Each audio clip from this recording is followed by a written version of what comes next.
আসসালামু আলাইকুম। ভালো আছে সবাই?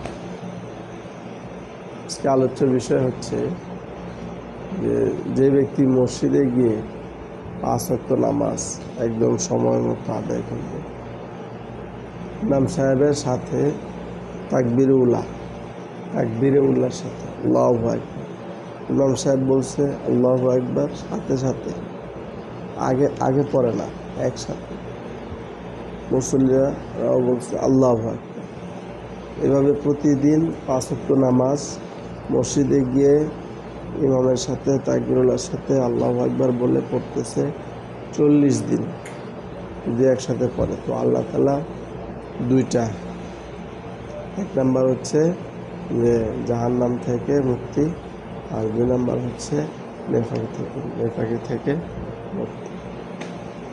এই দুইটা পড়ানো আল্লাহ তাআলা দিল। জন্য আমরা চেষ্টা করব কি সব নামাজগুলো 5 ওয়াক্ত মসজিদে গিয়ে ইমামের সাথে জামাতের সাথে। আসসালামু আলাইকুম।